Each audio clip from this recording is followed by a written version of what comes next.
नमस्कार। आप देख रहे हैं द रत्नेश टॉक और मैं हूं रत्नेश रंजन। मेरे सभी सामाजिक परिवार के सदस्यों का बहुत बहुत स्वागत है। सेकुलरिज्म समाज, सेकुलरिज्म देश एक ऐसी व्यवस्था जहां इस व्यवस्था में भाईचारे के गीत बड़े ही सुर और ताल के साथ गाए जाते हैं, लेकिन फिर भी इस भाईचारा में चारा हिंदू समाज बनता है और यही सेकुलरिज्म की प्रकाष्ठा है। और आप इस भाईचारे गीत के खिलाफ आवाज भी नहीं उठा सकते हैं, क्योंकि सेकुलरिज्म जो तथाकथित है वो खतरे में आ जाता है। इस भाईचारा में आपकी बहन बेटियों का अपहरण करके धर्मांतरण भी किया जाता है, लेकिन आप आवाज नहीं उठा सकते। हमने देखा कि कैसे फर्जी किसान आंदोलन में भाईचारे के गीत गाए जा रहे थे। मीम और भीम के समीकरण के बाद सिख और मीम के भाईचारे के गीत गाए जा रहे थे। वहीं दूसरी ओर मीम वाले ही सिख के बहन बेटियों को लव जिहाद में फंसा भी रहे थे। एक ऐसा ही मामला तकरीबन 1 महीना पहले आया और उस घटना को हम भुला चुके हैं। शायद किसी को अब याद भी ना रहा हो, क्योंकि ऐसी घटनाएं अब सामान्य घटनाएं हो गई हैं। मैं बात कर रहा हूं दिल्ली के मस्जिद में एक नाबालिग के साथ 10 साल की बच्ची के साथ रेप की घटना, जो मस्जिद के अंदर ही वहां का मौलवी करता है। एक ऐसा कौम, एक ऐसी सामाजिक व्यवस्था जहां भाईचारे के गीत गाए जाते हैं, लेकिन इस भाईचारे का आप करेंगे क्या? जहां एक तरफ गंगा यमुना तहजीब में जो धारा बहाया जाता है भाईचारा का जो गीत गाया जाता है सुर ताल लय के साथ, लेकिन ये वही समाज, वही कौम जो मुर्गी बकरी कुतिया गाय के साथ, 7-8 साल की बच्ची के साथ, 10 साल की बच्ची के साथ, कुरान पढ़ते हुए बच्चे के साथ रेप की घटनाएं भी सामने आती हैं, जो यह भी रेप का प्रकाष्ठा है, जहां आप आवाज नहीं उठा सकते हैं, क्योंकि ऐसा करने से सेकुलरिज्म के गीत में बाधा आता है। गंगा यमुना तहजीब की जो धारा है उसमें रुकावट उत्पन्न होती है, और यही सेकुलर बलात्कार है। और इसका परंपरा को निर्वाहन करने वाले बलात्कारी परंपरा को आगे बढ़ा रहे हैं। इसे आप विकृत मानसिकता का वो डेवलपमेंट स्टेज समझिए, जहां मुर्गी बकरी कुतिया के साथ बलात्कार करते हैं। अब वो 10 साल, 7 साल, 6 साल की बच्ची के साथ रेप की घटनाएं आपको देखने सुनने को मिल रही है, तो वह एक विकृत मानसिकता जो रेपिस्टों की है, जो जिहादियों की है, वह एक स्टेज अब पार कर गया है। यानी कि वह डेवलपमेंट के स्टेज में है। विकृत मानसिकता का जो डेवलपमेंट स्टेज है वह एक स्टेप आगे बढ़ गया है। दिल्ली से जो खबर आई, उत्तर पूर्वी दिल्ली से, जब बच्ची पानी भरने गई तो उसके साथ रेप की घटना हुई मस्जिद में। इस घटना को सामान्यतः भुला दिया जाता है, ऐसे घटनाओं को। लेकिन क्यों, यह भी सवाल है, क्यों भुला दिया जाता है? ऐसी परिपाटी क्यों बन गई है? तो सवाल उठता है कि जितने भी मदरसे हैं, इनको भी क्यों ना बंद किया जाए।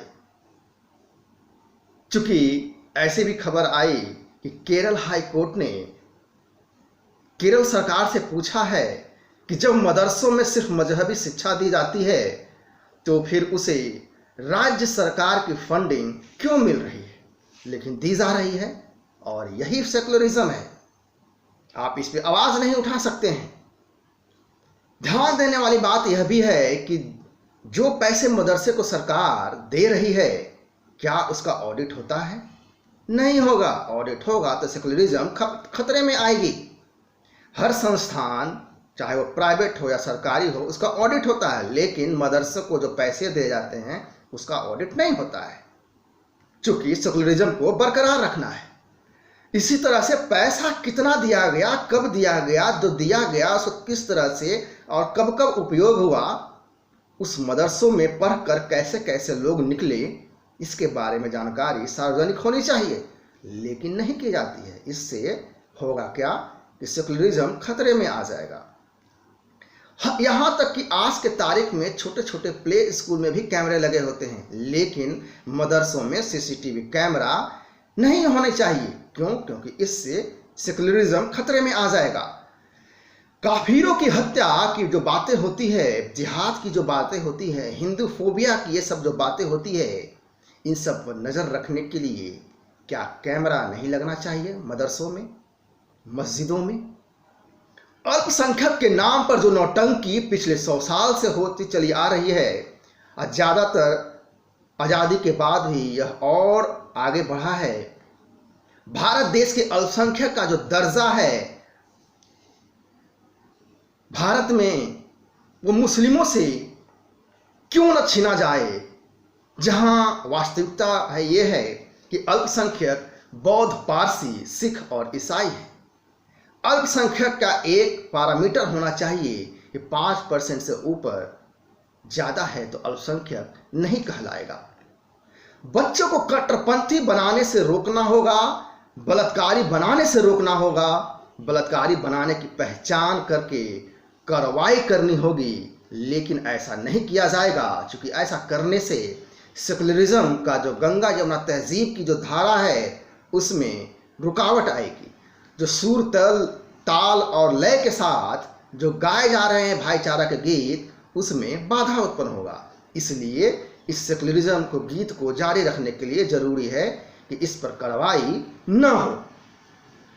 हम इसे भूल जाते हैं, इस घटनाओं को। क्यों भूल जाते हैं? क्योंकि उस पर कठुआ रेप की तरह आउटरीच नहीं होता है, उसको इंटरनेशनल मुद्दा नहीं बनाया जाता है। चूंकि कठुआ रेप जो घटना है वह मंदिर से जुड़ा हुआ मसला था, और इसको धार्मिक एंगल देना था और सनातनियों को बदनाम करना था। मैं ये नहीं कह रहा कि मंदिर से जुड़ा हुआ मसला वो नहीं उठना चाहिए, लेकिन सेलेक्टिव जो अपराध है रेप को लेकर के, उस पे यदि आवाज उठती है तो कहीं ना कहीं इस पे भी सवाल उठनी चाहिए कि मंदिर मस्जिद में सब जगह बराबर आवाज उठनी चाहिए। रेप कहाँ नहीं होता है? वर्क प्लेस पर रेप होता है, सड़कों पर रेप होता है, पार्क में रेप होता है, गली मोहल्ले में रेप होता है। तो क्या सिर्फ मंदिर वाले मसले पे उसको इंटरनेशनल मुद्दा बनाया जाएगा? तो फिर सवाल उठता है कि क्या ये फर्जी सेकुलरिज्म को बरकरार रखने का एक जरिया मात्र है? अक्सर ऐसा होता है कि मस्जिद हो, मदरसा हो, मुल्ला मौलवी हो, रेप के मामले में कोई मोमबत्ती गैंग, प्लाकार्ड गैंग, अवार्ड वापसी गैंग, ये लेफ्ट लिबरल वाले कहीं आपको दिखाई नहीं देंगे। दिखाई भी देंगे तो उसको भी इसी तरह से उसको कवरेज करेंगे कि पर्दा डालने का काम करते हैं। जो इस्लामी शिक्षा का ज्ञाता होने का दंभ भरते हैं वो मौलवी, वही मौलवी नाबालिग के साथ रेप करते हैं। आप अखबारों में पाएंगे कि किस तरह से मौलवी मस्जिदों में, मदरसों में बच्चों और बच्चियों के साथ रेप करता है। मस्जिद जहां नमाज पढ़ाया जाता है वहां रेप करके क्या मानसिक रूप से बच्चे को रेपिस्ट बनाने की एक मनसा है? क्या यह षड्यंत्र है? इस पे भी चर्चा होनी चाहिए और इस पर विचार किया जाना चाहिए। ये जो आसमानी किताब के ज्ञाता हैं, उनकी शिक्षा, धार्मिक शिक्षा का प्रकाष्ठा देखिए कि जिस बच्चे को पढ़ाता है, धार्मिक शिक्षा देता है, उनके साथ ये सोता भी है। हम सभी ने देखा है कि कैसे कठुआ रेप को इंटरनेशनल मुद्दा बनाया गया, लेकिन अभी दिल्ली के मस्जिद में हुए जो पिछले 1 महीने पहले की घटना है, रेप को छिपाने का प्रयास हुआ और लगभग वह छिप भी गया, मीडिया में कुछ दिनों तक आया भी, लेकिन अब आज के तारीख में उसको भुला दिया गया है। इससे भी इनकार आप नहीं कर सकते हैं। कुछ मामले तो ऐसे मिले हैं जिसमें भगवा वस्त्र पहने हुए रेप किए जाते हैं और बाद में पता चलता है कि बलात्कारी भगवाधारी वास्तव में वह कोई मुल्ला था। लेकिन इस तरह की फर्जी खबरें अपना तब तक काम कर चुकी होती है जब तक कि उसकी वास्तविकता हमारे आपके सामने आती है। चूंकि हिंदू समाज, सनातन समाज को बदनाम करना है और लेफ्ट लिबरल गैंग बड़े ही बारीकी से करते हैं, तो इसे भी आप विचार करें। जिस मीडिया भी तांत्रिक शब्द का उपयोग करता है, करते हुए रिपोर्टिंग करता है, ऐसे जिहादियों का बचाव करते हुए दिख जाता है। वह मुल्ला मौलवियों को भी तांत्रिक जैसे शब्द यूज करता है। ऐसा लगता है कि वह हिंदू समाज को ही रेप के लिए जिम्मेवार ठहराने की कोशिश करता है, लेकिन वास्तविकता तो कुछ और ही होती है। ये मूल्य, ये जिहादी भगवा वस्त्र की आड़ में हिंदुओं को बदनाम करने का भी मामला कई बार हम सबके सामने आया है। इसमें भी कोई दो राय नहीं है कि रेप एक सामाजिक समस्या है, लेकिन मुल्ले, मौलवियों और जिहादियों, कट्टरपंथियों के लिए यह एक मजहबी समस्या है। क्यों? कैसे? क्योंकि बच्चे को बचपन से ही इसको तैयार किया जाता है भविष्य में रेप के लिए, जिसकी परिणति लव जिहाद, रेप जिहाद का एक आयाम है, एक डायमेंशन है, जो एक सुगठित, सुसज्जित और व्यवस्थित रूप में हमारे सामने वह धीरे धीरे आता है और हमें पता भी नहीं चलता। हम सब जानते हैं कि काफिरों को लेकर इन जिहादियों के मन में कितनी घृणा है। काफिरों की रेप करना एक सामान्य घटना बन गई है। लव जिहाद के मामले में ऐसे उदाहरण हैं।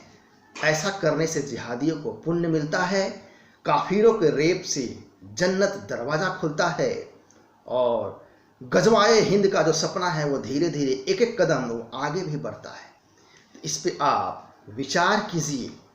गौर करने लायक बात यह है कि समस्या की मुख्य जड़ें मस्जिद, मदरसा है, मुल्ला मौलवी है, जो मजहबी बातों की आड़ में ये रेप करते हैं और रेप कैसे किया जाता है ये भी सिखाते हैं। लव जिहाद, रेप जिहाद के लिए तैयार किया जाता है भविष्य के लिए। लड़कों को रेप, लड़की का रेप, कुरान पढ़ते हुए बच्चों का रेप, बच्चों को लेकर अपने के साथ जो सोते हैं ये मौला मौलवी मदरसों में, मस्जिदों में, तो फिर क्यों ना कहा जाए कि असम के तर्ज पर ही पूरे भारत में मदरसों को बंद किया जाए या उसको स्कूल में तब्दील किया जाए। तो यह है पूरा विश्लेषण। आशा करता हूँ यह विश्लेषण आपको अच्छा लगा होगा। मैं फिर मिलूंगा किसी दूसरे मुद्दे के साथ। तब तक के लिए जय हिंद, नमस्कार।